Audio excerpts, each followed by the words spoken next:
Good morning students, कैसे हैं आप लोग? बढ़िया, मैं भी ठीक हूँ। हाँ बेटा, हम पढ़ रहे थे 12th क्लास का first chapter electrostat, that mean electric field and charge. आज में हम डिस्कस को कंटिन्यू करते हैं नया टॉपिक के साथ। कौन सा? Electric flux. ठीक है बेटा, आज हमारा टॉपिक होगा इलेक्ट्रिक फ्लक्स। बेटा देखिए, इलेक्ट्रिक फ्लक्स को डिस्कस करने से पहले हम एक टॉपिक डिस्कस करेंगे, एरिया वेक्टर। अब तक बेटा आपने देखा होगा भाई एरिया हमारे पास क्या है? स्केलर क्वांटिटी है। नहीं, एरिया क्या है हमारे पास? एक वेक्टर क्वांटिटी है। और इस वेक्टर क्वांटिटी की बात करेंगे तो एरिया वेक्टर की जो डायरेक्शन होती है, एरिया वेक्टर जो डायरेक्शन होगी वो सरफेस के नॉर्मली आउटवर्ड डायरेक्शन में होती है। क्लियर हुआ यहाँ तक? The direction of the area vector always be normally outward to the surface. ठीक है, देखिए एग्जाम्पल हम बात करते हैं। फॉर एग्जाम्पल जैसे मैंने कहा, हमारे पास कोई भी एक रेक्टेंगुलर गिवन है। ये हमारे पास है P Q R S which is placed in X Y plane.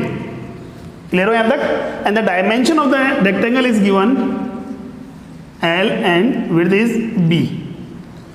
अब अगर आपसे पूछ लिया जाए बेटा कि इस रेक्टेंगुलर का एरिया कितना होगा, तो यहां मैं बात करूं तो एरिया ऑफ रेक्टेंगल कितना है बेटा? एरिया ऑफ रेक्टेंगल कितना होगा? सर हमें पता है L इंटू बी होगा, लेंथ इंटू विड्थ होता है। ठीक है, अब बात ये आ रही है हमारे पास है, ये तो है magnitude. What is the direction of the area vector? इसकी डायरेक्शन क्या होगी? तो देखिए, हमने जैसा कि हमने बोला कि एरिया वेक्टर की डायरेक्शन क्या होती है? सरफेस के नॉर्मली आउटवर्ड। अब मैंने कहा ये सरफेस कौन से प्लेन में बेटा? ये रखा हुआ बेटा XY प्लेन में। कौन से प्लेन में? XY प्लेन में। ठीक है, और XY प्लेन के परपेंडिकुलर डायरेक्शन क्या होगी?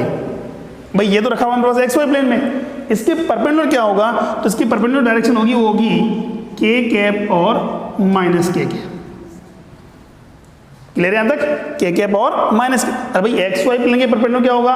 K कैप होगा। या तो होगी इसकी डायरेक्शन इस डायरेक्शन में, या इसके लिए बात करेंगे सर इस वे में। क्लियर हुआ? तो सर अभी तो हमने बोला था कि एरिया वेक्टर की डायरेक्शन क्या है? नॉर्मली आउटवर्ड होती है।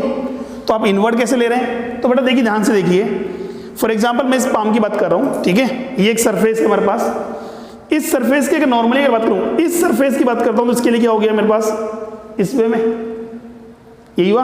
बट इसके लोअर सरफेस की अगर मैं बात करूंगा तो उसके लिए एरिया वेक्टर क्या होगा? उसके लिए नॉर्मली आउटवर्ड।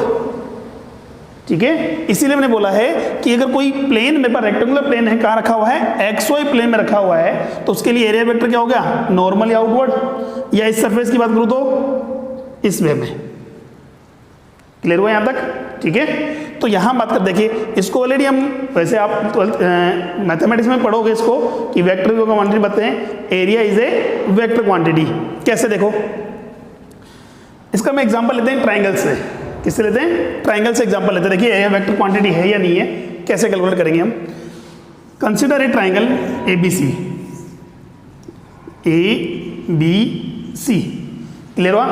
और इसकी हम बात करें परपेंडिकुलर, तो मेरे पास होगा ये D है। अब बताइए बेटा, इस ट्रायंगल ABC का एरिया कैसे कैलकुलेट करेंगे हम? ट्रायंगल ABC का एरिया कैसे कैलकुलेट करेंगे?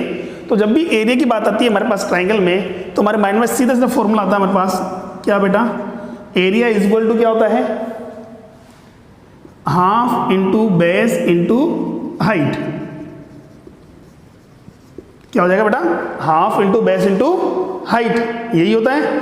अब देखिए बेटा, हाफ इंटू बेस, बेस के फॉर्म में क्या लिखेंगे आप? बेस हमारे पास क्या हो गया सर? BC। क्या हो जाएगा? BC। यही हुआ। क्लियर है यहां तक? अच्छा ठीक है, हाइट के लिए हम बात करें तो हाइट क्या यूज करेंगे बेटा? हाइट क्या होगा? AB और AD।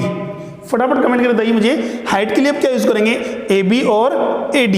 कौन से साइड आप यूज करेंगे? AB और AD। हाइट के लिए हम क्या यूज करेंगे? फटाफट बताइए। वेरी गुड, क्या यूज करेंगे हम? AD। क्या यूज करेंगे हम? AD। बिकॉज हमें क्या है, नॉर्मली हाइट चाहिए हमारे पास, ये है, ये तो इंक्लाइन में है, ठीक है यहाँ तक। अब देखिए बेटा, ये तो हो गया हमारे पास, सपोज दैट ये एंगल कितना है बेटा हमारे पास, थीटा। क्या हो गया, थीटा है। तो देखिए ए बी को क्या लिख सकते हैं बेटा हम, ये जो डिस्टेंस होगी बी डी वो तो होगी किसके, ए बी कॉस थीटा के, किसके, ए बी कॉस थीटा के। और ये जो डिस्टेंस होगी हमारे पास है ए डी, ये क्या हो गई, ए बी साइन थीटा, यही होगा ए बी साइन थीटा। देखिए बेटा, तो ए डी को मैं किससे रिप्लेस कर सकता हूं बेटा, ए बी साइन थीटा से। That means half into B C into A B sine theta. Clear हुआ यहां तक? अच्छा ठीक है, B C into A B sine theta, where theta is the inclination angle between B C and A B. देखो है या नहीं है, ए बी और बी सी के बीच का इंक्लाइनेशन एंगल कितना बेटा, थीटा है। That means we can write a half into B A vector cross B C vector. अरे ए क्रॉस बी का फॉर्मूला क्या होता है बेटा, ए क्रॉस बी का फॉर्मूला होता है मतलब ए बी साइन थीटा, यही होता है। तो यहां मैं बात करूंगा ए बी साइन थीटा क्या लिखते हैं मैडम, ए क्रॉस बी। तो ऐसे हमारे पास क्या हुआ, B C dot A B sine theta can be write B A vector cross B C vector. ठीक है। अच्छा जैसा कि हम जानते हैं बेटा, ये दो वेक्टर क्वांटिटीज में क्या आ रहा है, क्रॉस प्रोडक्ट। ठीक है, क्या है, क्रॉस प्रोडक्ट। और क्रॉस प्रोडक्ट से कौन सी क्वांटिटी मिलती है बेटा आपको, वेक्टर क्वांटिटी। क्लियर हो यहां तक, कौन सी क्वांटिटी मिलेगी आपको, वेक्टर क्वांटिटी।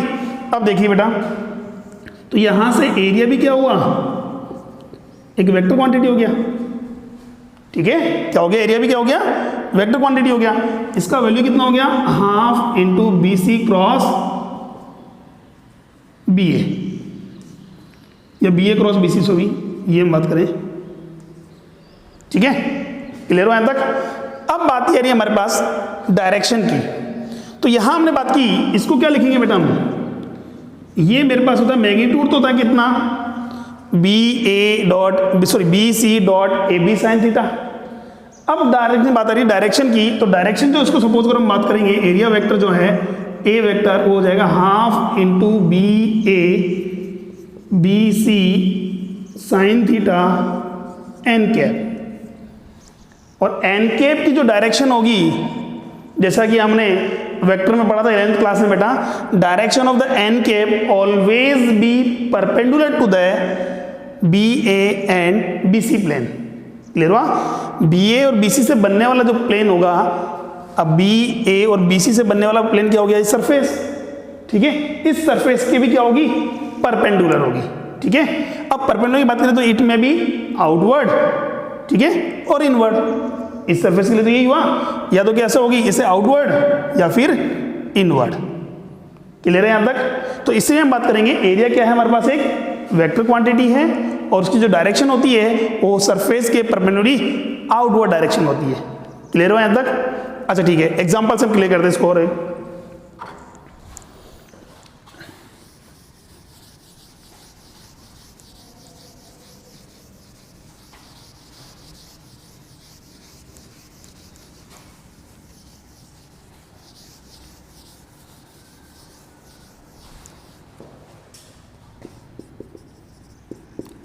एग्जाम्पल गिवन बेटा आपके पास एक,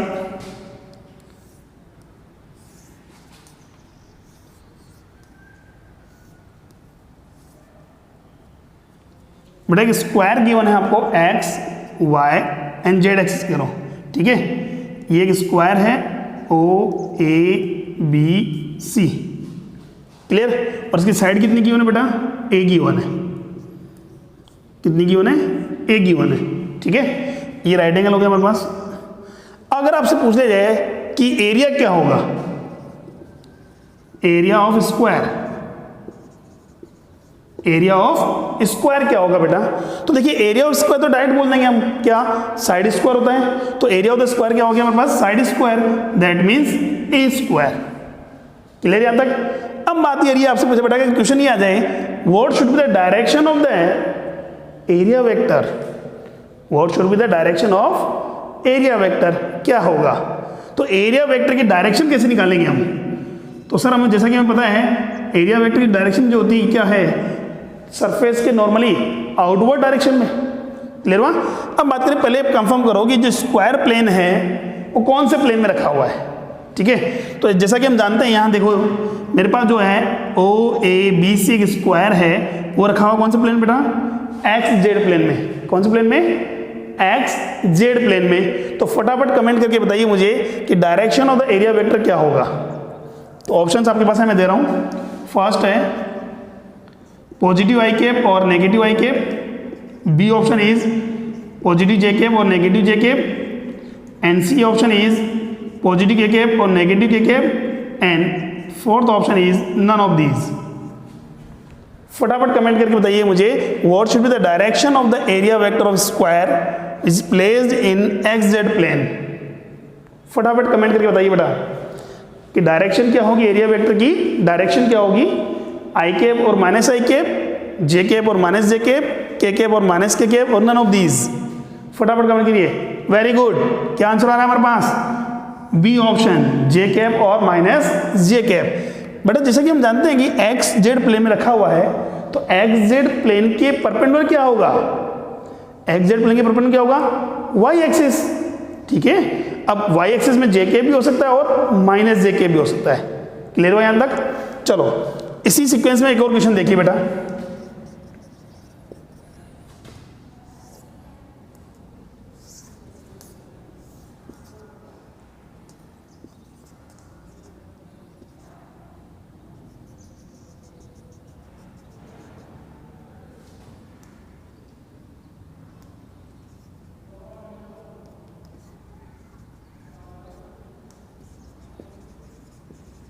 Find out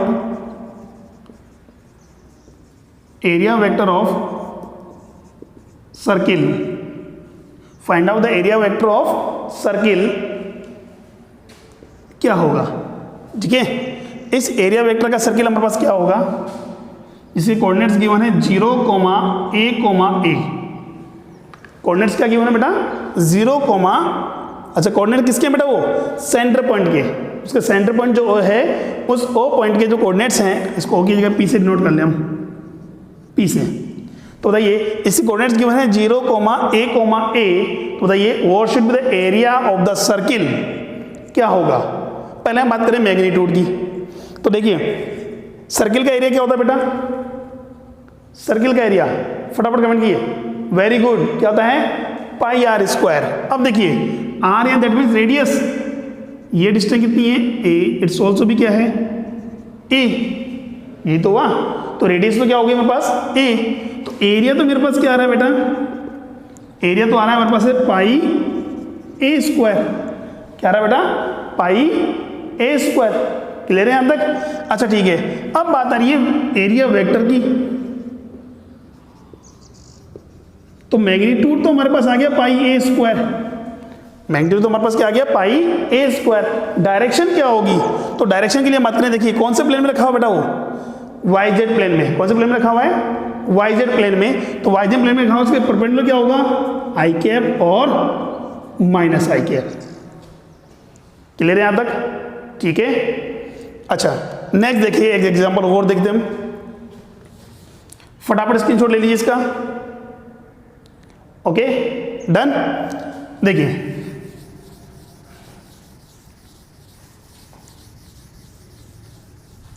नेक्स्ट हम बात करते हैं 3D डायग्राम की। अब तक जो हमने बात की कौन सी की, 2D की थी बात करें, अब 3D डायग्राम में बात करें हम।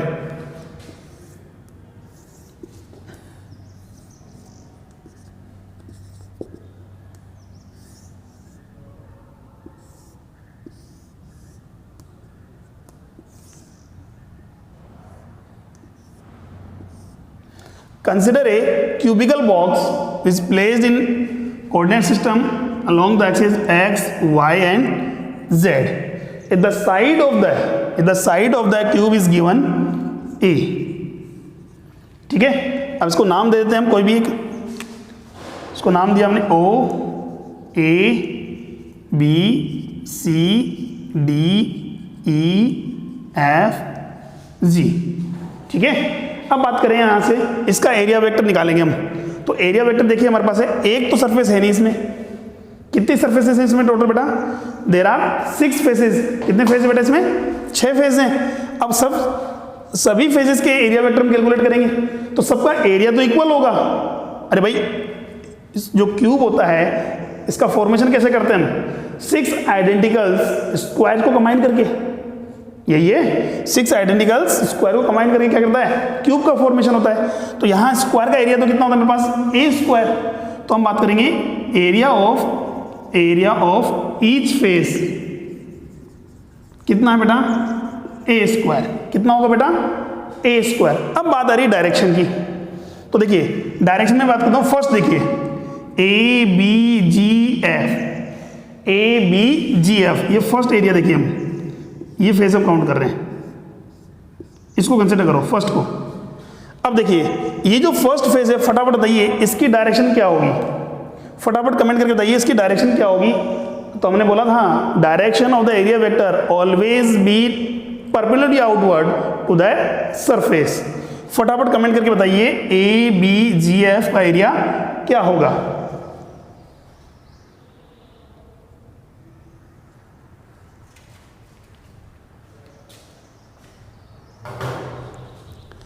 फटाफट कमेंट करके बताइए फटाफट ए बी जी एफ का एरिया क्या होगा? फटाफट कमेंट कीजिए। Very good. कितना आ रहा है? तो ए बी जी एफ के लिए हम बात करेंगे तो एरिया जो डायरेक्शन होगी वो क्या होगी? आई कैप। कई स्टूडेंट्स के माइंड में आ रहा है बेटा माइनस आई कैप आ रहा है। तो बेटा हमने कहा ना वो तो एक सिंगल सरफेस 2D की बात कर रहे थे, यहां बात करेंगे किसमें? 3D में। तो इसके लिए तो आउटवर्ड डायरेक्शन क्या होगी? यही होगा। फॉर एग्जाम्पल देखिए यहां हम क्यूबोर्ड को लेके चल रहे हैं, ये हमारे पास डस्टर है, ठीक है। इस सरफेस की बात करता हूं मैं, अपर सरफेस होगा। अपर सरफेस के लिए आउटवर्ड डायरेक्शन क्या होगी? नॉर्मली आउटवर्ड इस वे में होगी। इस सरफेस के लिए एरिया वेक्टर की डायरेक्शन क्या होगी? Normally outward. और इस सरफेस के लिए बात करें तो क्या होगी? Normally outward. यही हुआ। और इस फेस की हम बात करेंगे तो इसके लिए एरिया वेक्टर क्या होगा? Normally outward. क्लियर हुआ यहां तक? ऐसे बॉटम सरफेस की बात करें तो नॉर्मली आउटवर्ड। क्लियर है यहां तक? ठीक है। तो यहां मेरे पास क्या हो जाएगा? इसके लिए क्या हो जाएगा? आई कैप। अब बताओ फटाफट कि सेकंड जो फेज हम बात कर रहे हैं सी डी जी बी का एरिया वेक्टर क्या होगा? फटाफट कमेंट कर बताइए सी डी जी बी का एरिया वेक्टर क्या होगा? फटाफट कमेंट कीजिए सी डी जी बी का एरिया वेक्टर क्या होगा या किस डायरेक्शन में होगा? Very good. किधर आ रहा है? अरे नॉर्मली आउटवर्ड होगा। तो आउटवर्ड का मतलब किधर हुआ? Along the positive Z axis, sorry Y axis. That means C D G B का लिए हम बात करें तो क्या होगा? J cap. I think clear हुआ यहां तक? अच्छा ठीक है। ऐसे में बात करता हूं मेरे पास बॉटम सरफेस होता तो बॉटम सरफेस के लिए सर नॉर्मली आउटवर्ड का मतलब क्या होगा? डाउनवर्ड डायरेक्शन में। किधर हुआ? डाउनवर्ड डायरेक्शन में। और डाउनवर्ड डायरेक्शन क्या होगी? पॉजिटिव वाई के opposite, that means negative Y. किसके लिए? ओ ई एफ ए के लिए क्या हो जाएगा? माइनस जे के। क्लियर है? इस टाइप से बेटा हम बात कर सकते हो, किसी भी सरफेस का एरिया वेक्टर मेंशन कर सकते हो। क्लियर हो यहां तक? तो एरिया वेक्टर की डायरेक्शन क्या होगी? Normally outward to the surface. Clear यहां तक? चलो नेक्स्ट टॉपिक पे चलते हैं हम। हाँ बेटा, अब हम अपने टॉपिक पाते हैं बेटा इलेक्ट्रिक फ्लक्स पर। इलेक्ट्रिक फ्लक्स पर तो इलेक्ट्रिक फ्लक्स क्या है वो देखिए।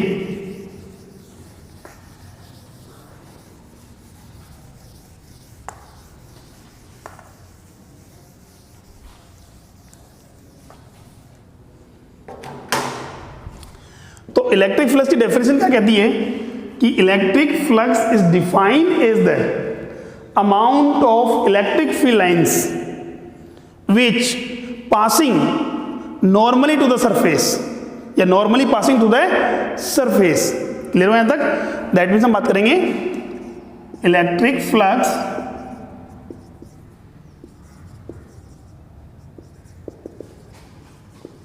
Is defined as the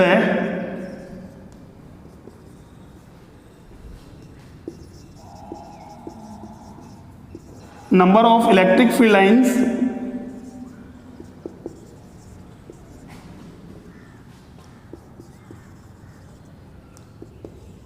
passing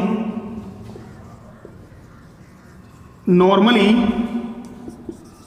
to the surface, normally to the surface is called electric flux. किसी भी सरफेस से लिंक फ्लक्स क्या होगा, उस सरफेस से नॉर्मली जितनी भी इलेक्ट्रिक लाइंस पास हो रही हैं that's are electric flux. Clear है यहां तक? अच्छा ठीक है, यहां मैं बात करूं मेरे पास क्या होगा, इसको डिनोट करते हैं बेटा किससे, फाई से। किससे डिनोट करते हैं, फाई से डिनोट करते हैं। और ये क्या है बेटा, एक स्केलर क्वांटिटी है।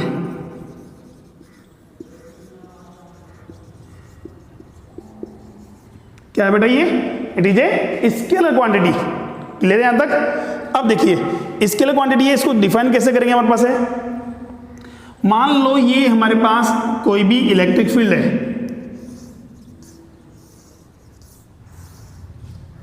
ठीक है, ये एक इलेक्ट्रिक फील्ड है। इस इलेक्ट्रिक फील्ड में हमने कहा ये मेरे पास एक सरफेस हो गया, ये कोई भी सरफेस दे रही है, उससे ये जो electric field lines normally enter कर रही है, ये पास हो रही है, ये देखो ये जो पास हो रही है मेरे पास नॉर्मली, ठीक है। तो यहां से मेरे पास क्या हो गया, इलेक्ट्रिक फील्ड कितना बेटा, ई है, एरिया मेरे पास सपोज करो कोई भी है, एक कंसिडर कर लिया मैंने, तो इससे नॉर्मली कितनी इलेक्ट्रिक फील्ड लाइन पास हो रही है, 1 2 3। तो इसके लिए दैट मीन्स हम बात करेंगे, इसके लिए फ्लक्स कितना हो गया बेटा, 3 हो गया, ये बात करेंगे। तो जितनी इलेक्ट्रिक फील्ड लाइंस पास होंगी नॉर्मली पास होनी चाहिए बेटा, जानना क्या होनी चाहिए, नॉर्मली पास होनी चाहिए। तो उसको हम देखो अभी स्टेप बाय स्टेप डिस्कस करते हैं। अच्छा सपोज करो ये फर्स्ट केस था हमारे पास, सेकंड केस में हम बात करेंगे इलेक्ट्रिक फील्ड, इलेक्ट्रिक फील्ड को हम क्या कर दें, या इंटेंसिटी क्या कर दें, इंक्रीज कर दें। और हमने पढ़ा है इलेक्ट्रिक फील्ड की इंटेंसिटी इंक्रीज कब होगी, जब इलेक्ट्रिक फील्ड लाइंस क्या होंगी, रिलेटिवली क्लोज होंगी। यही हुआ, अरे भाई इलेक्ट्रिक फील्ड लाइन जितनी ज़्यादा क्लोज होंगी दैट मीन्स की इंटेंसिटी उतनी ही ज़्यादा है।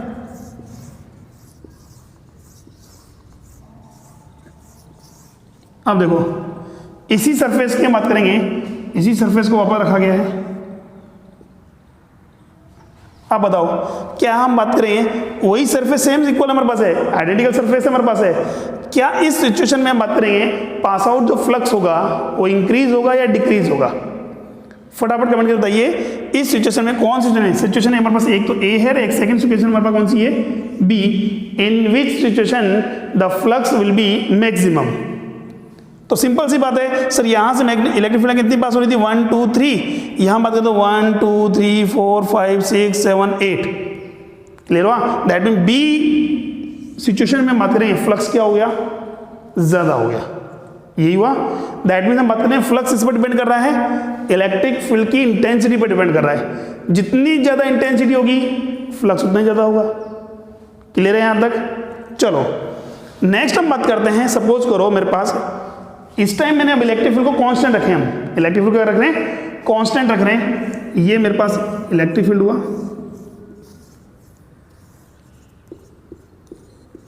ठीक है, ये हमारे पास क्या है, कांस्टेंट वैल्यू है, एक क्या है, कांस्टेंट वैल्यू है। अब मैंने कहा एक तो सरफेस मेरे पास ये रखा हुआ है, एक सेकंड सरफेस ये रखा हुआ है, दोनों को नॉर्मल रखा हमने, ठीक है, नॉर्मल दोनों रखा है। यहां से बात करें तो ये सरफेस ए है एंड दिस सरफेस बी है। तो फर्स्ट केस में देखा जाए कितनी इलेक्ट्रिक फील्ड लाइन पास हो रही है, 1। सेकंड केस में देखा जाए कितनी इलेक्ट्रिक फील्ड लाइन पास हो रही है, 1 2 3 इलेक्ट्रिक फील्ड लाइन पास हो रही है। क्लियर है यहां तक? फर्स्ट केस में कितनी है, 1, सेकंड केस में कितनी आ रही है, 1 2 एंड 3। तो बताइए किस सिचुएशन में इलेक्ट्रिक फ्लक्स ज्यादा होगा, सर सेकंड ऑप्शन में होगा, सेकंड में होगा, बी ऑप्शन में होगा, परसों यहां फ्लक्स ज्यादा क्यों है, रीजन, अरे सर यहां एरिया कम था, यहां एरिया क्या हो गया, ज्यादा हो गया। दोनों में इलेक्ट्रिक फील्ड तो क्या है, कॉमन है, इलेक्ट्रिक फील्ड तो क्या है, कॉमन है। क्लियर है? एरिया इंक्रीज करने पर फ्लक्स भी इंक्रीज हुआ, नहीं हुआ, एरिया इंक्रीज करने पर फ्लक्स इंक्रीज हुआ, बिल्कुल ठीक है। तो दैट मीन्स हम यहाँ दो चीज तो क्लियर हो गई हमारे पास, क्या कि फ्लक्स किस पर डिपेंड करता है, एक तो सर इलेक्ट्रिक फील्ड की इंटेंसिटी पर, एक सेकंड डिपेंड कर रहा है किस पर, सरफेस एरिया पर। जितना ज़्यादा सरफेस एरिया होगा इलेक्ट्रिक फ्लक्स उतना ही ज़्यादा होगा। क्लियर है? अच्छा ठीक है, एक सिचुएशन और देखते हैं हम, इसी को कंसिडर कर लो। नाउ सेकंड केस में हम बात करें, हमारे पास थर्ड केस, सॉरी ये मेरे पास फर्स्ट केस था, ये सेकंड केस हमारे पास है, मैं थर्ड केस की बात कर रहा हूँ। थर्ड केस में हमने इलेक्ट्रिक फील्ड को भी कांस्टेंट रखा है और एरिया को भी कांस्टेंट रखा है, ठीक है, डायमेंशन भी वही रखी है हमने। अब देखना बेटा, एक ही सरफेस है फर्स्ट केस में से रखा हुआ है, सेकंड केस में बात करेंगे यही सरफेस एरिया इस टाइप से रखा हुआ है, इंक्लाइन में रखा हुआ है, ठीक है।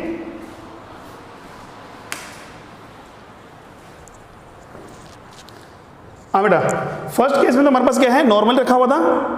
सेकंड केस में बात करें तो हमारे पास क्या रखा हुआ है, इंक्लाइन में रखा हुआ है।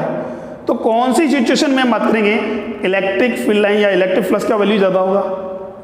तो सर यहाँ बात करेंगे सपोज 3 इलेक्ट्रिक फील्ड लाइन पास हो रही है, यहाँ तो कितनी हो रही है, 2 हो रही है। रीजन सर ये परपेंडिकुलर नहीं रखा हुआ है, कैसा है, इंक्लाइन में है। क्लियर हुआ यहाँ तक, ठीक है। तो यहाँ से मैं बात करूँ तो इसका एरिया वेक्टर तो ये हो गया, इसका एरिया वेक्टर ये है।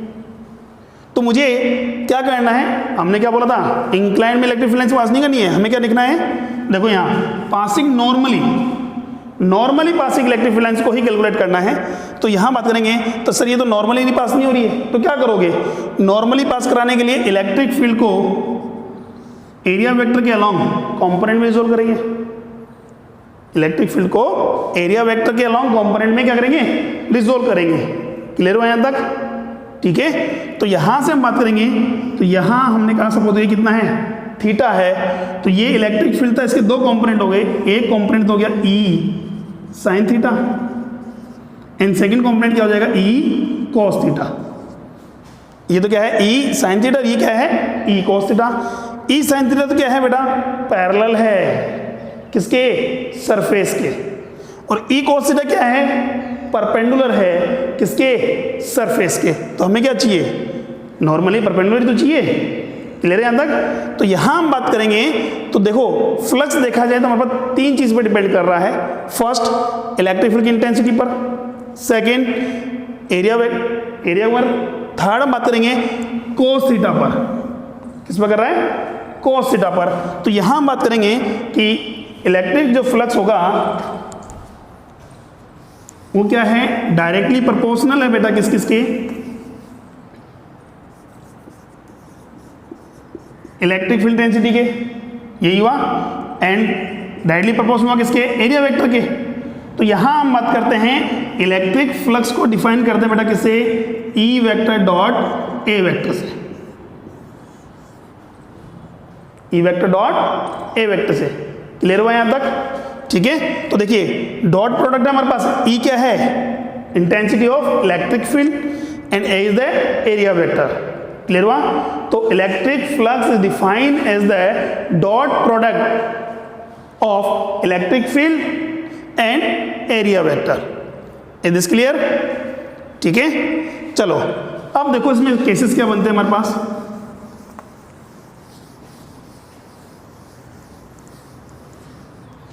ये मानो हमारे पास क्या है, ये इलेक्ट्रिक फील्ड है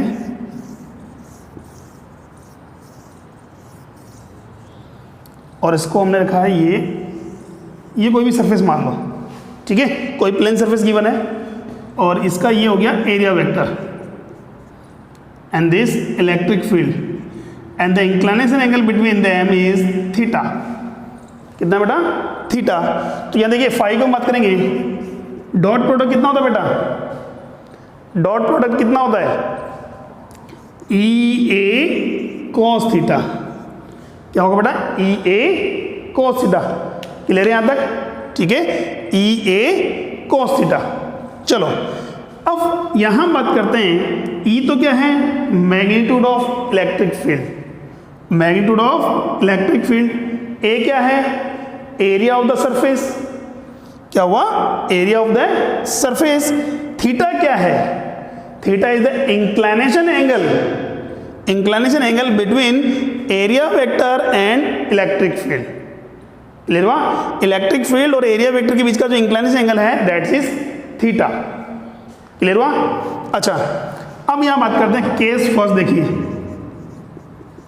फर्स्ट केस का मतलब बात करेंगे तो क्या होगा, if surface is perpendicular to electric field, surface क्या है, इलेक्ट्रिक फील्ड के परपेंडिकुलर है। ठीक है। सरफेस परपेंडिकुलर है, ध्यान रखना, ये कोई भी इलेक्ट्रिक फील्ड है और इसके नॉर्मली हमने ऐसे रख दिया कोई,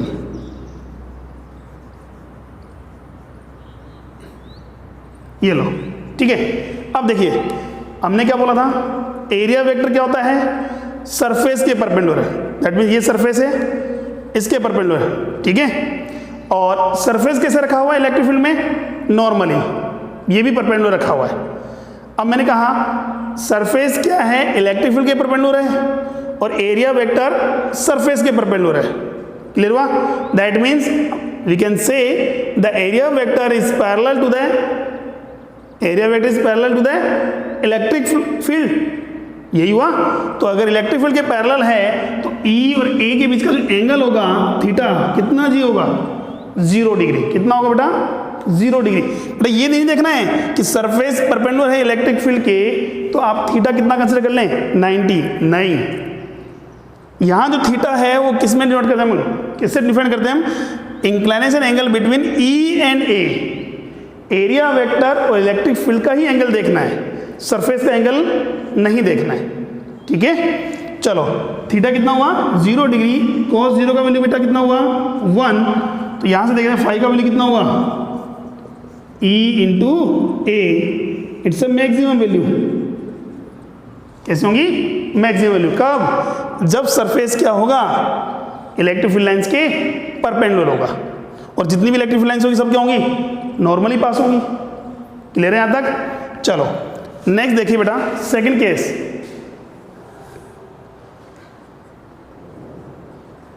if surface is parallel to electric field, surface क्या है, इलेक्ट्रिक फील्ड के पैरेलल है। अब क्या होगा, अब देखिए बेटा, सरफेस इलेक्ट्रिक फील्ड के पैरेलल है, ठीक है। तो एरिया वेक्टर क्या हो जाएगा, सर परपेंडिकुलर हो जाएगा इलेक्ट्रिक फील्ड के, क्या होगा, परपेंडिकुलर हो जाएगा। अब बताओ इनके बीच का एंगल कितना हुआ, परपेंडिकुलर है तो एंगल कितना हुआ बेटा, वेरी गुड, कितना हुआ, 90 डिग्री। थीटा कितना हो गया बेटा, 90 डिग्री। और cos 90 का वैल्यू कितना होता है, cos 90 का वैल्यू, वेरी गुड, कितना होता है, 0।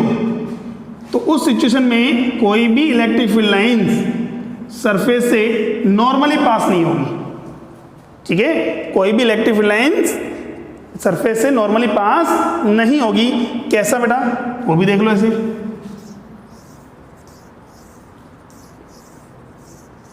ये इलेक्ट्रिक फील्ड है और हमने क्या रखा है, एरिया को रखा है, ये सरफेस को रखा है पैरेलल, किसके, इलेक्ट्रिक फील्ड के।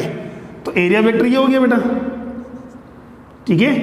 अब देखिए एरिया वेक्टर क्या हो गया, परपेंडिकुलर हो गया किसके, इलेक्ट्रिक फील्ड और सरफेस के। तो कोई भी इलेक्ट्रिक फील्ड लाइन से नॉर्मली पास नहीं होगी। क्लियर हुआ, ठीक है। अच्छा नाउ ये तो हमारे पास 2 केसेस थे हमारे पास। एक हम बात करें इसकी यूनिट की, तो यूनिट क्या होती है इसकी, इलेक्ट्रिक फ्लक्स की यूनिट क्या होगी, इलेक्ट्रिक फ्लक्स की यूनिट हमारे पास क्या होगी। तो देखिए किसे डिफाइन करते हैं, E डॉट A से। तो इलेक्ट्रिक फील्ड की यूनिट क्या होती है बेटा, Newton per coulomb, Newton per coulomb. और एरिया का यूनिट क्या होता है, मीटर स्क्वायर। क्या होता है, मीटर स्क्वायर। तो यूनिट ऑफ इलेक्ट्रिक फ्लक्स कितना हुआ बेटा, न्यूटन मीटर स्क्वायर पर कूलम। क्या हो गया, न्यूटन मीटर स्क्वायर पर कूलम। क्लियर है यहां तक, ठीक है। अब देखिए कुछ इंपॉर्टेंट पॉइंट्स हम बात करेंगे, फटाफट स्क्रीनशॉट लीजिए इसका।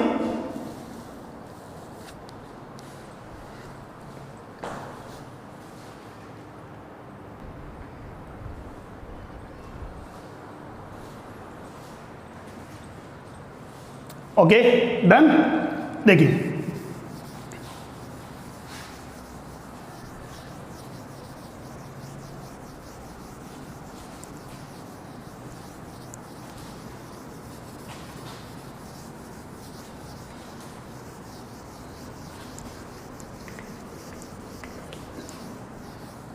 तो बेटा एरिया वेक्टर क्लियर हुआ। एरिया वेक्टर क्या होता है, एक वेक्टर क्वांटिटी है, उसकी डायरेक्शन क्या होती है हमारे पास, normally outward to the surface. और इलेक्ट्रिक फ्लक्स क्या होता है बेटा? Electric flux is defined as the number of electric field lines which normally passing to the surface. ठीक है, किसे डिनोट करते हैं? फाई से डिनोट करते हैं। यूनिट क्या होती है? न्यूटन मीटर स्क्वायर पर कूलाम होती है। उसका फॉर्मूला क्या है हमारे पास है? E vector dot A vector, where E vector is the intensity of electric field और ए वेक्टर क्या है? Area vector. ठीक है, देखिए नॉट फर्स्ट, इंपॉर्टेंट पॉइंट की बात करें, फर्स्ट पॉइंट हम क्या यूज करेंगे? If electric field is uniform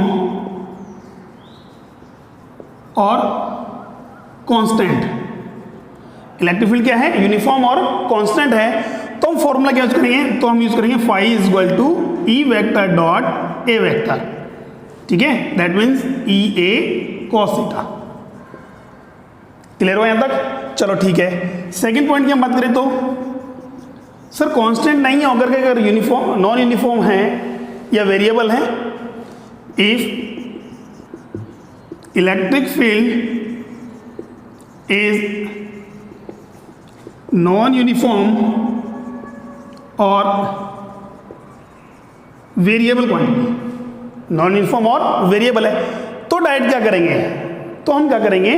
उस सरफेस को एलिमेंटली या इन्फिनिटली एलिमेंट्स में डिवाइड करके ईच एलिमेंट्स के लिए फ्लक्स फाइंड करेंगे और उन सबका क्या कर देंगे? इंटीग्रेशन यूज करेंगे। ठीक है, तो उस सिचुएशन में हमारे पास जो फॉर्मूला यूज करते हैं वो होता है phi is equal to E vector dot D S vector. Clear हुआ? E vector dot D S vector. Clear? ठीक है, इसको हम एग्जांपल से सोल्व करेंगे आगे हम। थर्ड केस, और इंपॉर्टेंट है थर्ड केस, देखिए बेटा, if a close 3D surface, a closed 3D surface is placed in uniform electric field.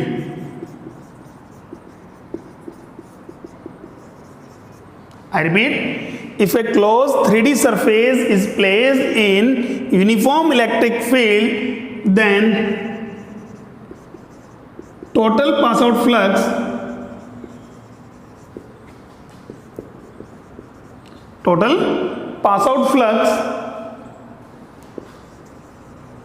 would be 0. Total pass out flux would be 0. Clear हो यहां तक? चाहे आप उसकी डायरेक्शन कोई भी होगी, फॉर एनी शेप और साइज, सॉरी एंड। क्लियर है? किसी भी साइज की बात करें, किसी भी साइज का और किसी भी शेप का, किसी भी साइज का और किसी भी शेप का, अगर एक क्लोज सरफेस है, 3D में बात कर रहे हैं बेटा हम, उसको यूनिफॉर्म इलेक्ट्रिक फील्ड में रखा हुआ है, तो उससे टोटल जो है नेट पास आउट फ्लक्स कितना होगा? 0 होगा। क्लियर हुआ? नेट पास आउट फ्लक्स कितना होगा? 0 होगा। अच्छा, यहां और एक बात कर लें, फाइनली बात और डिस्कस कर लें। Incoming flux, incoming flux that means जो इलेक्ट्रिक फील्ड लाइंस एंटर करती है, ठीक है, और आउटगोइंग फ्लक्स क्या होता है? जो इलेक्ट्रिक फील्ड लाइंस एग्जिट होंगी उससे। ठीक है, फॉर एग्जांपल ये बात करें, ये सरफेस रखा हुआ है, यहां से इलेक्ट्रिक फील्ड लाइंस एंटर कर रही है, तो इस सरफेस की बात करें, ये से बोलेंगे इनकमिंग फ्लक्स, और यहां से इलेक्ट्रिक फील्ड लाइंस क्या हो रही है? एग्जिट हो रही है, तो इसे क्या बोलेंगे? आउटगोइंग फ्लक्स या पास आउट फ्लक्स। क्लियर हुआ? तो यहां बात करेंगे incoming flux takes is negative and outgoing और पास आउट फ्लक्स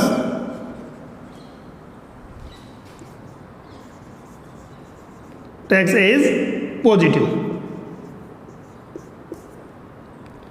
इनकमिंग जो फ्लक्स होगा, जो एंट्रिंग फ्लक्स होता है, उसे हम क्या लेते हैं, एज ए नेगेटिव कंसिडर करते हैं, और पास आउट जो फ्लक्स होगा उसे पॉजिटिव कंसिडर करते हैं। क्लियर है यहाँ तक? ऐसा क्यों है वो भी बताता हूँ। तो देखिए यहाँ देखो, सपोज करो मेरे पास क्या है, ये क्यूबिकल बॉक्स ही कंसिडर कर लो।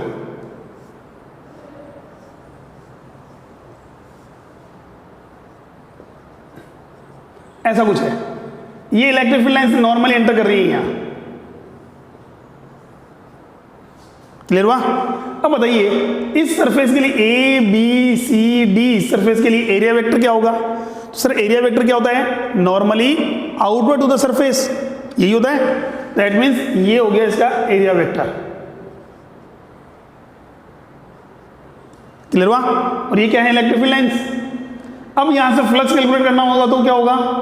फाई इज इक्वल टू कितना हो जाएगा sir? E vector dot A vector, that means E A cos theta. क्या हो गया? E A cos theta. अब बताइए बेटा, इलेक्ट्रिक फील्ड लाइंस तो क्या है? Towards to right, towards to right, और एरिया वेक्टर क्या है? Towards to left. फटा बताओ इनमें इंक्लाइनेशन एंगल कितना होगा? The angle between electric field and area vector in this situation क्या होगा? फटाफट कमेंट करके बताइए। What should B angle between A vector and E vector? क्या होगा? Very good. कितना आ रहा है? 180 डिग्री। कितना आ रहा है? 180 डिग्री। अब फटाफट बताइए 180 डिग्री है तो cos 180 का वैल्यू कितना होता है? cos 180 -1 कितना होता है? -1। तो यहां मत करूंगा -1, तो क्या होगा? माइनस ई ए। क्लियर हुआ नहीं हुआ? ठीक है, अच्छा ठीक है। यहां से बात करें माइनस ई ए हो गया, 5 कंसिडर कर ली। अब इसके फ्रंट में अपोजिट में बात करेंगे, ई एफ जी एच, इससे इलेक्ट्रिक फील्ड लाइंस क्या हो रही है? एग्जिट हो रही है। ठीक है, तो इलेक्ट्रिक फील्ड लाइंस की डायरेक्शन तो क्या है? Again towards to right. और इस सरफेस के लिए एरिया वेक्टर क्या होगा? सर ये भी किधर होगा? टुवर्ड्स टू राइट होगा कि नहीं होगा? किसके लिए? ई एफ जी एच की बात कर रहा हूं, किधर होगा? टुवर्ड्स टू राइट होगा। अब बताओ क्या दोनों सेम डायरेक्शन में है? Very good. तो एंगल कितना होगा बेटा? If E vector and A vector are parallel to each other then the angle between them would be 0।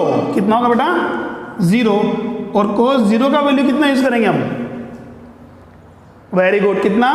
1। तो बताइए इस सरफेस से पास आउट फ्लक्स कितना होगा? फाई 2 इज इक्वल टू ई ए, और cos 0 का वैल्यू कितना होगा बेटा?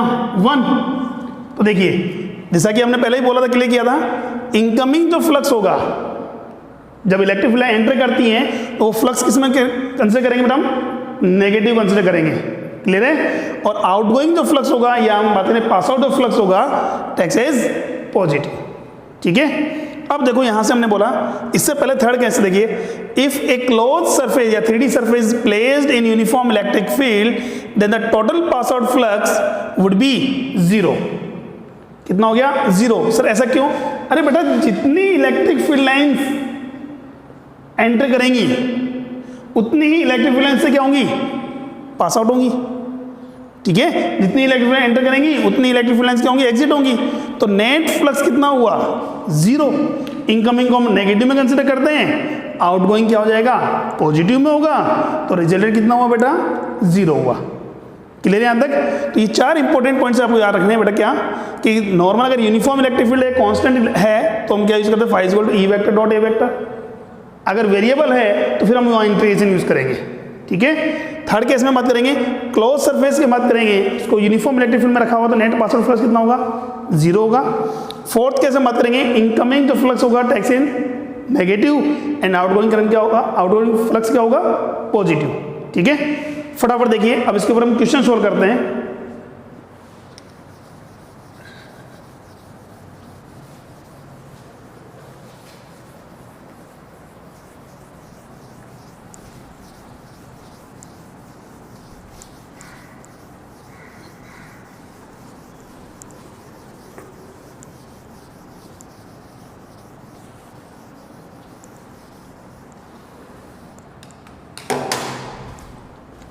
देखिए फर्स्ट एग्जांपल,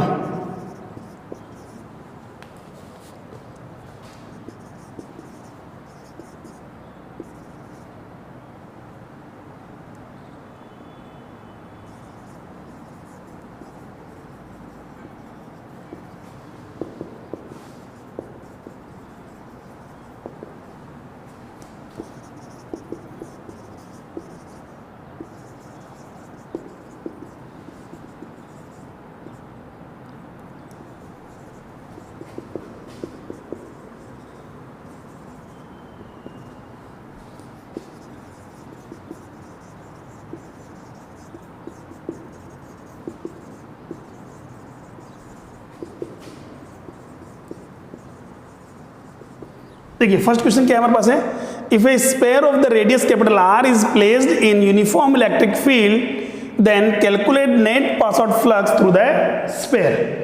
ठीक है, और इसी का सेकंड क्वेश्चन हम बना देते हैं क्या,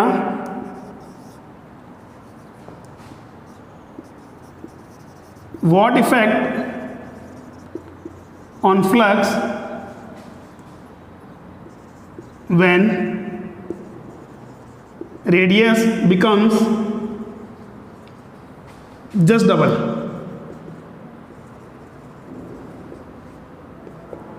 ठीक है, फर्स्ट केस में तो पास ऑफ फ्लक्स कितना होगा, सेकेंड फ्लक्स पर क्या इफेक्ट पड़ेगा, जब बात करेंगे रेडियस को क्या कर देंगे, जस्ट डबल कर देंगे।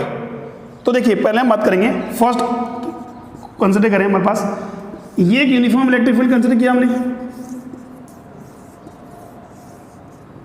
यूनिफॉर्म इलेक्ट्रिक फील्ड है, दैट मीन मुझे फॉर्मूला क्या यूज करना है, E vector dot A vector use करना पड़ेगा, यही है। अच्छा हमने क्या बोला, इसमें क्या है, क्लोज सरफेस है, क्या है, क्लोज सरफेस है, स्फेयर एक क्लोज होता है। तो फटाफट बताइए फ्लक्स का वैल्यू क्या होगा, कितना आएगा, वेरी गुड।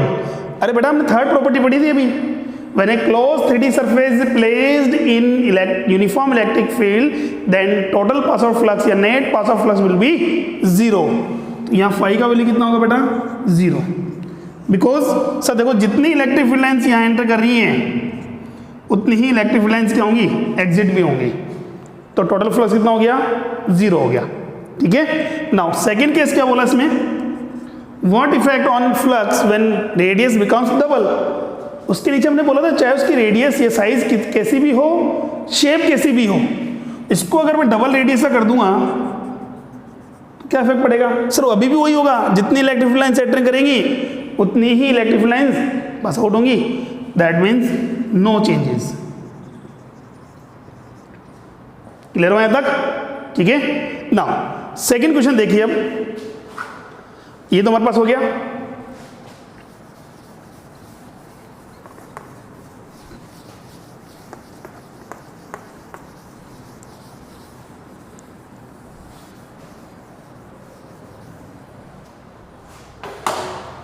यहां हमारे पास हो गया, इसी पर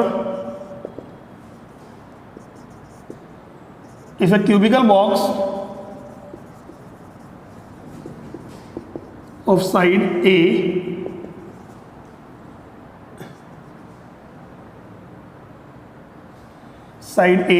is placed in electric field 3 × 10⁻³ Newton per coulomb I cap as shown in diagram।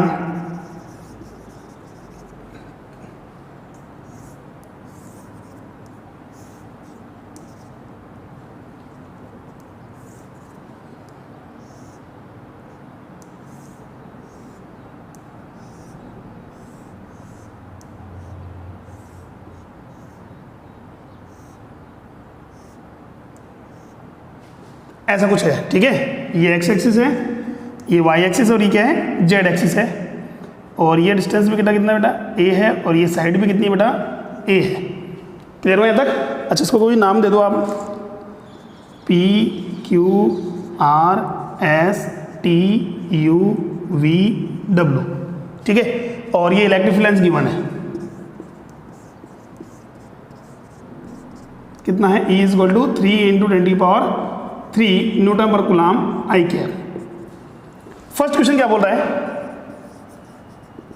Find out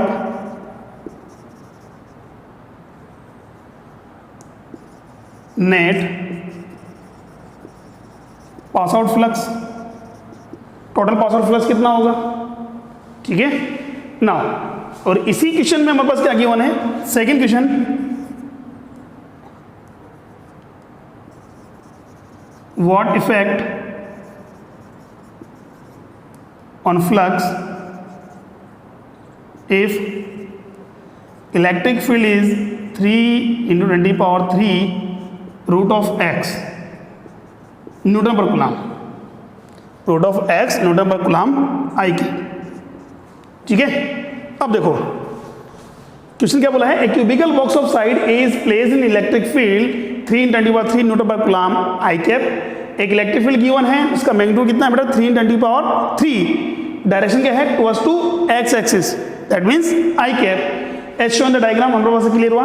now question क्या है हमारे पास, find out the net pass out flux through the cube, कितना होगा फटाफट देखिए। अब देखो बेटा, क्या मेरे पास ये जो सरफेस है, ये क्यूबिकल बॉक्स जो मेरे पास है, एक क्लोज है, क्लोज है, बिल्कुल है। अच्छा ठीक है, इलेक्ट्रिक फील्ड कैसा है बेटा, यूनिफॉर्म और नॉन यूनिफॉर्म, कैसा है, यूनिफॉर्म और नॉन यूनिफॉर्म, वेरी गुड, कैसा है, यूनिफॉर्म है। अच्छा, जब भी किसी क्लोज सरफेस को यूनिफॉर्म इलेक्ट्रिक फील्ड में रखेंगे तो क्या होगा, क्या होगा, पास आउट फ्लक्स कितना होगा, 0 होगा। तो फर्स्ट क्वेश्चन का आंसर तो हमारे पास यहाँ आ गया, सर कितना हो गया, 0। रीजन, सर जितनी इलेक्ट्रिक फील्ड लाइंस यहां से एंटर करेंगी, कौन सरफेस से, PQRS, PQRS सरफेस से जितनी इलेक्ट्रिक फील्ड लाइंस एंटर करेंगी, सेम अमाउंट की इलेक्ट्रिक फील्ड लाइंस TUVW से क्या होंगी, एग्जिट होंगी। तो नेट फ्लक्स कितना हुआ, 0। क्लियर, सोल्व करने की जरूरत है क्या, कर सकते हैं ना सम। अच्छा बात ये रही सर, आप PQRS और TUVW को ही कंसिडर कर रहे हैं, उसके अलावा भी तो हमारे पास सरफेसेस हैं। टोटल कितनी सरफेस है इसमें, 6। वो इसलिए कर रहा हूं, ध्यान से देखो बेटा, ये इलेक्ट्रिक फील्ड कंसिडर कर लें, ये इलेक्ट्रिक फील्ड ऐसे, ठीक है, लेफ्ट टू राइट जा रहा है हमारे पास, आपके लिए लेफ्ट टू राइट हो गया, मेरे लिए राइट टू लेफ्ट है, आपके लिए बात कर रहा हूं तो लेफ्ट टू राइट जा रहा है, ठीक है। वैसे ये क्यूबॉइड है, क्यूब कंसिडर करो। मैं बात कर रहा हूं ये सरफेस कौन सा है, PQRS, ये PQRS। अब यहां से देखिए, इसके लिए एरिया वेक्टर किधर होगा, एरिया वेक्टर ये हुआ, और ये है इलेक्ट्रिक फील्ड, दोनों क्या हैं, एंटी पैरेलल, क्या हैं, एंटी पैरेलल, ये अपोजिट डायरेक्शन में। थीटा कितना यूज करेंगे, 180, कितना यूज करेंगे, 180। और फाई का फॉर्मूला कितना होता है, E/A cos थीटा। ये क्या हुआ, नेगेटिव में हुआ, नहीं हुआ, -1, यही है। अच्छा ठीक है, नेक्स्ट देखिए, इसकी बात करते हैं, ये हो गया इसका एरिया वेक्टर, ये इलेक्ट्रिक फील्ड है, क्या हुआ, सेम डायरेक्शन में। थीटा कितना यूज करेंगे हम, 0, कितना यूज करेंगे, 0। तो cos 0 का वैल्यू क्या होगा, पॉजिटिव में, EA cos थीटा, ठीक है यहां तक। अब देखिए बेटा, इसके अलावा भी अदर सरफेस की बात करेंगे, औरों को हमने कंसिडर क्यों नहीं किया, रीजन बताता हूं। देखो ये मेरे पास क्या है, इस सरफेस का एरिया वेक्टर हुआ, ये इलेक्ट्रिक फील्ड है, बताओ कितना एंगल बन रहा है, 90 डिग्री, कितना बन रहा है, 90 डिग्री। और 90 डिग्री पर आ रहा है, इसका मतलब क्या हुआ, पास आउट फ्लक्स कितना हुआ, 0। सेम सिचुएशन इसके लिए वर्क करेगी। बाकी जो ये जो रेस सरफेसेस हैं, वो सरफेस क्या हैं, इलेक्ट्रिक फील्ड के पैरेलल हैं। सरफेस इलेक्ट्रिक फील्ड के पैरेलल हैं, एरिया वेक्टर क्या हो जाएगा, परपेंडिकुलर हो जाएगा। देखो इलेक्ट्रिक फील्ड तो यही है, बाकी अदर सरफेस के लिए देखिए एरिया वेक्टर क्या है, इलेक्ट्रिक फील्ड के परपेंडिकुलर हो गया। इसीलिए हम बाकी अदर सरफेस जो फेसेस हैं हमारे पास, उनको कंसिडर नहीं कर रहे हैं। सेकेंड क्वेश्चन में बात देखिए क्या बोला उसने, What effect on the flux if the electric field is 3×10⁻³ newton per coulomb. अब इलेक्ट्रिक फील्ड क्या यूनिफॉर्म है क्या, नहीं। अब इलेक्ट्रिक फील्ड क्या है, वेरिएबल है, ठीक है। एक्स एक्स के अलोंग क्या हो रहा है, इंक्रीजिंग ऑर्डर में आ रहा है, एक्स के अलोंग क्या हो रहा है, इंक्रीजिंग ऑर्डर में आ रहा है। तो देखिए हमारे पास फेसेस कितने हैं, first, second, third, fourth, 5th, और बैक साइड वाला कितना है, 6। तो यहां हमने पहले कह रहा हूं 3, 4, 5, 6 को तो हम कंसिडर नहीं करेंगे, हम सिर्फ किसको कंसिडर करेंगे, फर्स्ट और सेकेंड को, यही करेंगे। जैसा कि अभी मैंने बोला था, 3rd, 4th, 5th, 6th के यही क्या होगा, एरिया वेक्टर परपेंडिकुलर हो गया किसके, इलेक्ट्रिक फील्ड के, ठीक। चलो 4 PQRS की बात करते हैं, 4 PQRS, फाई का वैल्यू क्या हो गया, EA cos थीटा। फटाफट बताइए, एरिया वेक्टर ये है, इलेक्ट्रिक फील्ड ये है, ये तो एरिया वेक्टर है, ये इलेक्ट्रिक फील्ड है, कितना एंगल, वेरी गुड, कितना, 180। तो ये तो हो गया 3/80 की वैल्यू, चलो ठीक है। ई का वैल्यू फटाफट बताओ, यहाँ ई का वैल्यू क्या होगा। अब देखिए पी क्यू आर एस जो सरफेस है उसका एक्स कोऑर्डिनेट कितना है, ए, कितना है, ए। तो यहाँ मैं कितना पुट करूंगा बेटा, ए पुट करूंगा, 3 × 10⁻³ रूट ऑफ ए, ठीक है। नाउ नेक्स्ट देखिए हमारे पास एरिया हो। अब पी क्यू आर एस क्या है, स्क्वायर है, क्या है, स्क्वायर है। स्क्वायर का एरिया क्या होता है बेटा, ए स्क्वायर, ठीक है। नाउ थीटा कितना बोला था अभी हमने, 180, कितना बोला था बेटा, 180, और cos 180 का वैल्यू कितना हो गया, -1। तो 5/1 = -3 × 10⁻³ A square root of A newton metre square पर कूलम, ठीक है। नाउ सेकंड देखिए हमारे पास, मेरे पास सेकंड केस में क्या होगा, इसमें सेकंड तो हम कौन सा यूज करेंगे, सेकंड सरफेस कौन सा, TUVW, TUVW। देखिए एरिया वेक्टर क्या होगा, आउटवर्ड, और इलेक्ट्रिक फील्ड क्या है, ये भी आउटवर्ड है, दोनों सेम डायरेक्शन में है क्या है। कितना होगा थीटा, कितना, 0 डिग्री। तो cos 0 का वैल्यू कितना हो जाएगा यहाँ, 1, कितना हो जाएगा, 1। तो 5/2 कितना हो जाएगा बेटा, EA cos थीटा। अब E की वैल्यू बात करें तो E हमारे पास कांस्टेंट नहीं है। अब TUVW के लिए बेटा बताइए, इस सरफेस के लिए x कोऑर्डिनेट कितना होगा, ये कितना बेटा, A, ये कितना है, A, टोटल कितना हुआ बेटा, 2A, कितना हो गया, 2A। तो यहाँ हो गया 3 × 10⁻³ रूट ऑफ 2A, ठीक है। एरिया वेक्टर, एरिया कितना बेटा, A स्क्वायर, कितना हुआ, A स्क्वायर, ठीक है। और कितना हो गया, cos 0 का वैल्यू कितना हुआ, 1, कितना हुआ, 1। तो देखिए बेटा कितना हो जाएगा, 3 × 10⁻³ A square root of 2A newton metre square पर कूलम। टोटल फ्लक्स कैसे निकालेंगे हम, टोटल फ्लक्स कैसे कैलकुलेट करोगे। तो सर मैं पता है, एक तो पॉजिटिव में, एक क्या है, नेगेटिव में। नेट क्या होना चाहिए, 5/1 + 5/2, सोल्व कर लो। तो मेरे पास क्या आएगा, 3 × 10⁻³ A स्क्वायर, हमने कॉमन ले लिया, अच्छा रूट ऑफ ए भी कॉमन ले लिया, क्या बचेगा, रूट ऑफ 2 -1।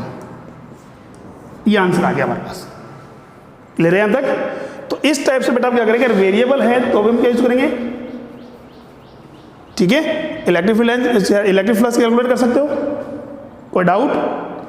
चलो इसके अलावा हम नेक्स्ट क्वेश्चन देखते हैं कि अगर इलेक्ट्रिक फील्ड से हमारे पास, सर ये तो एक सिंगल डायरेक्शन में वेरिएबल में था, अगर 3D में वेरिएबल हो तो क्या करेंगे, कैसे कैलकुलेट करेंगे, फटाफट नोट कीजिए, यस सॉरी स्क्रीनशॉट लीजिए इसका,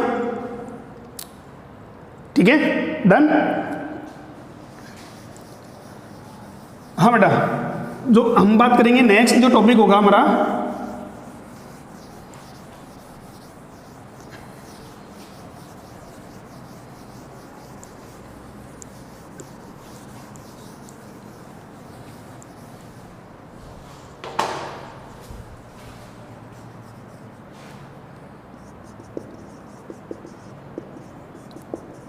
electric flux through the circular plate of radius capital R, which is placed at x distance from a positive point charge Q, ठीक है। अब बात करें हमारे पास है कोई भी एक पॉजिटिव पॉइंट चार्ज है, क्या Q रखा हुआ है, ठीक है, और इससे कितना डिस्टेंस पर, x डिस्टेंस पर, कितने डिस्टेंस पर, x डिस्टेंस पर, हाँ बेटा x डिस्टेंस पर एक सर्कुलर डिस्क रखी हुई है या प्लेट हमारे पास है, उसका रेडियस कितना है बेटा, कैपिटल R गिवन है, ठीक है। तो बात है इससे पास आउट फ्लक्स कैलकुलेट करना है हमें। तो पहले हम बात करेंगे हमारे पास क्या है, इलेक्ट्रिक फील्ड क्या कांस्टेंट होगा ईच एंड एवरी पॉइंट। ये मेरे पास सर्कुलर प्लेट हो गई और ये मेरे पास पॉइंट चार्ज है। तो यहाँ बात करेंगे क्या इसके सभी पॉइंट्स के लिए, इस पॉइंट्स के लिए इलेक्ट्रिक फील्ड कांस्टेंट होगा क्या? नहीं सर, इससे डिस्टेंस अलग होगी, इससे कुछ और डिस्टेंस होगी, इससे कुछ और डिस्टेंस होगी। तो एक तो इलेक्ट्रिक फील्ड भी क्या है, वेरिएबल है।